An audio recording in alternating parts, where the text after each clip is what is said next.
Christ revient, il dit sa vérité. Lettre 2. Lorsque je m'éveillai le matin suivant, je me sentis joyeusement vivant à la perspective des choses merveilleuses à venir. Après avoir déjeuné, je sortis avec Zédéchia pour me rendre au port, le cœur brûlant d'amour pour tous ceux que je croisais. Je les saluai chaleureusement, leur disant que j'avais de bonnes nouvelles pour ceux qui voulaient bien les entendre. Lorsque j'atteignais la jetée, je découvris des hommes, des femmes et des enfants assis par terre, attendant mon arrivée. Quelques-uns tendaient les mains vers moi, m'implorant. Cela avait l'air très malade, certains estropiés, beaucoup d'autres couverts de plaies. Mon cœur souffrait toujours de leur état pitoyable, mais maintenant je pouvais aussi me réjouir parce que je savais que ce n'était pas la volonté du Père qu'ils soient dans cet état. Au contraire, le Père était lui-même guérison, santé et bien-être. Je l'avais prouvé la nuit précédente chez moi. J'exultais à l'idée que je pourrais montrer cette merveilleuse vérité à la foule qui se rassemblait maintenant autour de moi.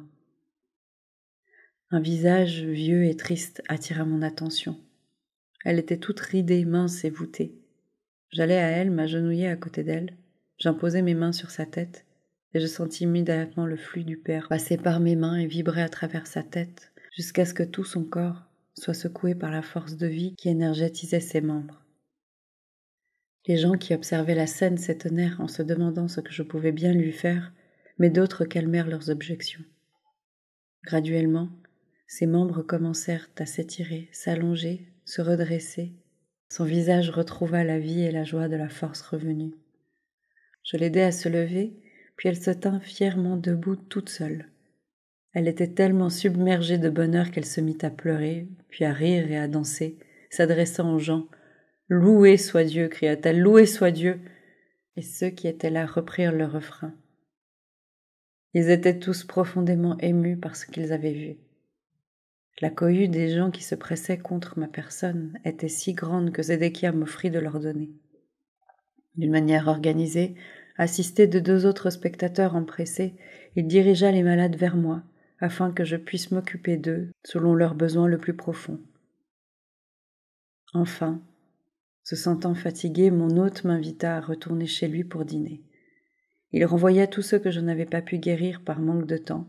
Il leur assura que je reviendrais le jour suivant. Ce fut une soirée de fête, tant de choses à raconter, tant de choses à célébrer, tant à enseigner, tant à apprendre. Et toutes, certainement, de bonnes nouvelles. Le peuple en convenait. Je savais que beaucoup de gens m'accepteraient pour avoir parlé sincèrement de ce que j'avais vu dans le désert. Et cela continua pendant de nombreux jours. Les gens venaient me voir de loin. Zédéchia et d'autres de ses amis m'aidèrent à ordonner les foules afin de me permettre de guérir et d'enseigner. Les gens écoutaient avec joie. Ils parlaient entre eux du Père et se montraient désireux d'apprendre davantage au sujet des chaînes et des cordes qui liaient les gens à la misère. La cohue devint si intense que je compris bientôt que j'allais devoir trouver mes propres aides sur qui je pourrais compter pour m'assister. Il était temps pour Zédéchia de retourner diriger son entreprise de cuir qu'il avait négligée. Je partis dans les collines pour prier au sujet des choix de disciples. Lorsque j'eus acquis la conviction que je serais guidé quant à ce choix, je revins à Capharnaüm. Je ressentis une forte inclination à descendre au bord de l'eau pour parler à quelques hommes que j'avais vus écouter attentivement mes enseignements. La question était de savoir s'ils allaient abandonner leur filet de pêche pour me rejoindre. Mais lorsque je les appelai, Simon, André, Jacques et Jean, ils vinrent immédiatement, heureux de m'aider dans mon travail de guérison et d'enseignement. D'autres nous rejoignirent aussi, et c'est ainsi que je commençai mon travail parmi les gens. Je quittai la maison de mon hôte Zédéchia avec sa ferme assurance que je pourrais y retourner en tout temps. C'est ainsi que je commençai ma mission d'enseignant et de guérisseur, traversant villes et villages pour me rendre partout où le besoin se faisait sentir. Avant de partir, je rassemblai les jeunes hommes qui avaient accepté avec joie de m'aider. Ils écoutaient mes enseignements et étaient émerveillés par ce que je disais. Il était vital que je leur explique d'abord les circonstances dans lesquelles j'avais vécu tout ce qui m'avait été révélé dans le désert. Je leur racontais qu'en dépit de la vie oisive que je menais jadis, j'avais toujours éprouvé une profonde compassion pour les gens. C'était ma compassion qui m'avait fait me détourner du Dieu enseigné par les rabbins, Lorsque je parlais de mon rejet total d'un Jéhovah vengeur, je pus voir le choc, puis le doute apparaître sur leur visage. Je leur expliquai longuement que j'avais demandé comment il était possible de parler d'un Dieu bon alors que des enfants innocents enduraient tant de souffrances. Pendant que je parlais, je vis leur visage se détendre progressivement. Je continuais à exprimer mes anciens doutes et colères jusqu'à ce que je voie leur expression se transformer en acceptation, puis en accord total. Je découvris que je les avais renvoyés à leurs propres doutes et questions qu'ils n'avaient auparavant jamais eu le courage de traduire en paroles. Pendant que nous parlions ensemble, je pus sentir leur soulagement de ne plus être seuls dans leur révolte secrète vis-à-vis des enseignements des rabbins. Je leur dis qu'il était venu un moment où j'avais réalisé encore plus clairement que je gâchais ma vie. Je voulais changer et sentais impérativement que je devais aller voir Jean-Baptiste pour commencer, si c'était possible, une nouvelle vie. Je décrivis ce qu'il m'arriva pendant le baptême, puis les 6 semaines que je passais dans le désert. J'expliquai que ma conscience se purifia progressivement de toutes mes anciennes pensées et croyances, de mes attitudes, mon arrogance et ma rébellion, pendant que je passais par les profondes révélations et visions que me montrait la réalité que j'appelais maintenant le Père. J'expliquai la nature du Père et que cette divine nature constituait également la divine volonté. Je leur dis que c'était l'homme lui-même qui, à cause de ses erreurs de pensée et de comportement, s'était fermé au Père, en lui, et que l'homme seul, en se repentant d'abord, puis par une purification mentale, émotionnelle, pouvait trouver son chemin de retour à la communication totale avec le Père. Lorsque tout cela serait accompli, toute la nature du Père serait libérée dans l'esprit, le cœur, le corps, l'âme et la vie de la personne, de même que dans son environnement et ses expériences. Lorsque cela se produirait, une telle personne entrerait dans le royaume des cieux, gouverné par le Père, et le royaume des cieux s'établirait de même dans la conscience de la personne. Elle aurait alors atteint le but de son existence.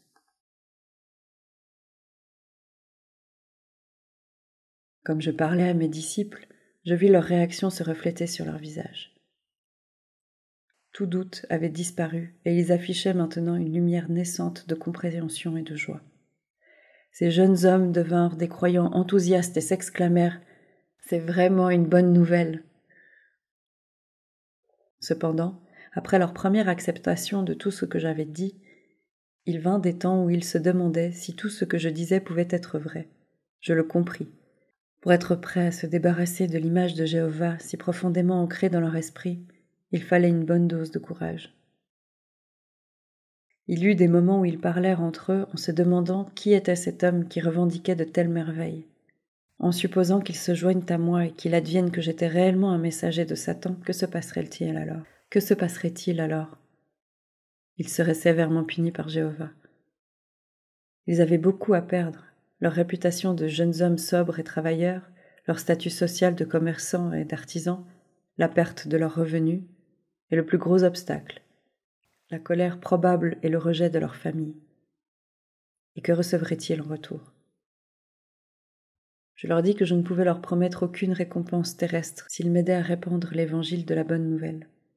Je ne doutais absolument pas que partout où nous irions, nous recevrions le gîte et le couvert et serions bien reçus par les gens.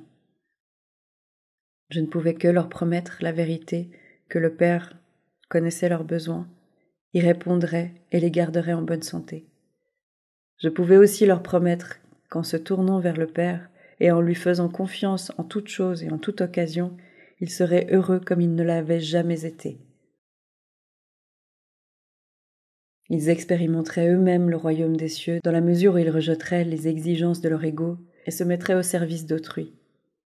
Ils seraient témoins des guérisons. Celles-ci augmenteraient leur foi et leur donneraient le courage de supporter tous les inconvénients de l'aventure. Et c'est ainsi que nous en vînmes à commencer notre mission de répandre la bonne nouvelle de l'évangile du royaume. J'envoyais ces jeunes gens me précéder dans les villes que nous devions visiter.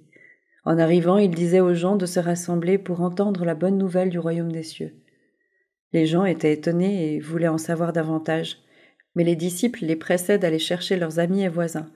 On leur dirait de quoi il s'agirait lorsque Jésus arriverait et qu'il y aurait des guérisons de leurs malades.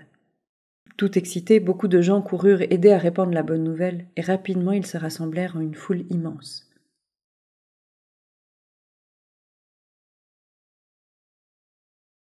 Moi, qui m'étais si fortement et passionnément révolté contre les homélies religieuses moralisatrices, menaçant les pécheurs de violence, de punition et de damnation, je marchais maintenant joyeusement à la rencontre de ces foules. J'avais ma bonne nouvelle à leur transmettre pour illuminer leur journée et la guérison des maladies et afflictions pour réjouir leur vie. Là où autrefois je me mêlais aux gens de manière égoïste et les mains vides, profitant de leur bonne volonté et parfois de leur générosité avec peu de gratitude, je venais maintenant avec une abondance de possibilités vivifiantes pour tous ceux qui étaient prêts à écouter mes paroles.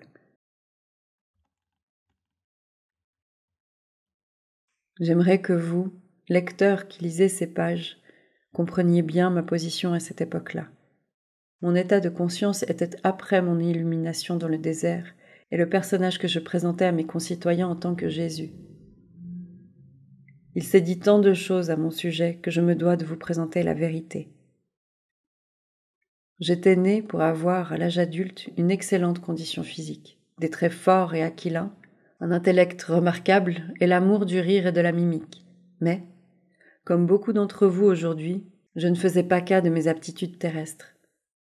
Au moment d'aller dans le désert, mon visage et mes manières étaient, comme vous diriez aujourd'hui, atrophiés par rapport à ce qu'elles auraient pu être. Pendant que je commençais à examiner et à me rebeller contre ce que j'étais devenu, mon intellect avait lui aussi souffert du mauvais usage que j'en faisais en m'engageant constamment dans des disputes et des dissensions au sujet de la religion et en me permettant de discourir avec désinvolture. Je faisais rire les gens. Les hommes et les femmes que je côtoyais m'aimaient, mais ne me respectaient certainement pas. D'où l'étonnement de ceux qui me connaissaient lorsque je leur parlais dans la synagogue de Nazareth. Pendant que ma mère me soignait pour me remettre en bon état, j'utilisais puissamment la connaissance et l'illumination que j'avais reçue dans le désert. Cela restaura l'homme que j'étais destiné à être. Lorsque je commençais ma mission, j'étais tout à fait conscient que j'étais le seul à posséder la connaissance suprême des secrets de la création et de l'existence elle-même.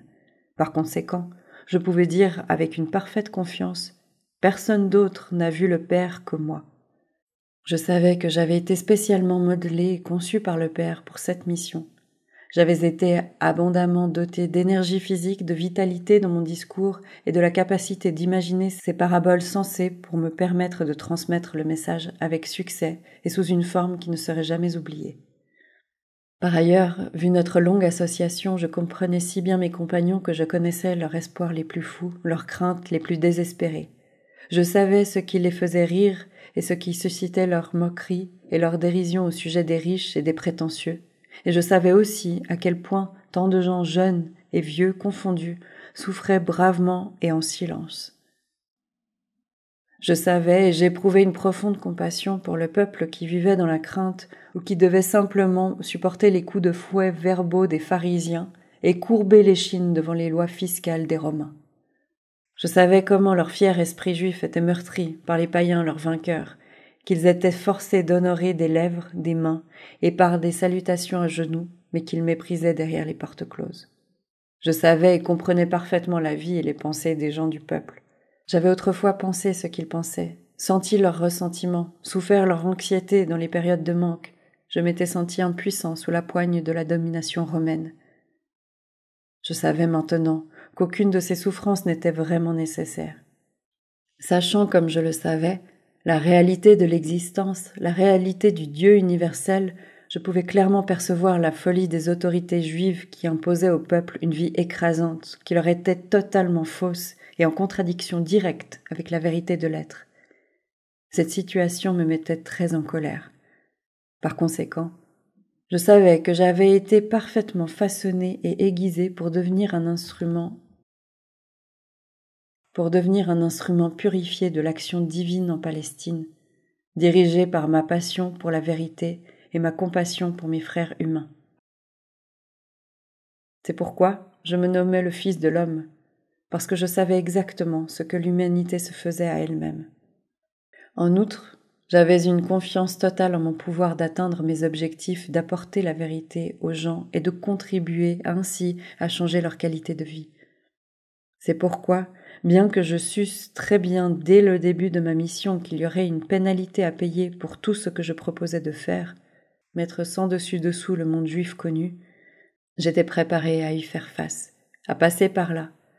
Je ne pouvais m'y soumettre parce que j'aimais les gens d'un amour-père qui s'écoulait à travers mon cœur et mon être.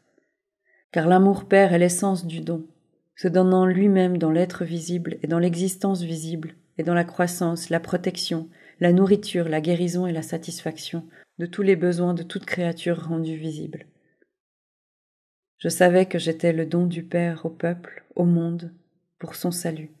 Non comme il le supposait et le disait depuis des siècles, le salut par la punition émise par un Dieu courroucé à l'encontre des pécheurs, mais pour sauver les gens de la répétition quotidienne des mêmes erreurs d'une pensée erronée, une pensée fausse qui créait leurs maux, leur pauvreté, leur maladie et leur misère. Parce que j'aimais si profondément la race humaine, j'étais prêt à enseigner et à guérir malgré la défiance des prêtres juifs. J'étais prêt à mourir sur la croix pour ce que j'avais vraiment vu dans le désert, ce que je savais de tout mon cœur et voulais transmettre jusqu'à la dernière goutte de ma capacité à le faire. Voilà la vérité qui gît derrière ma crucifixion, et tout le reste de ce que vous avez entendu, ce sont des inventions provenant de la pratique juive de brûler des offrandes dans le temple.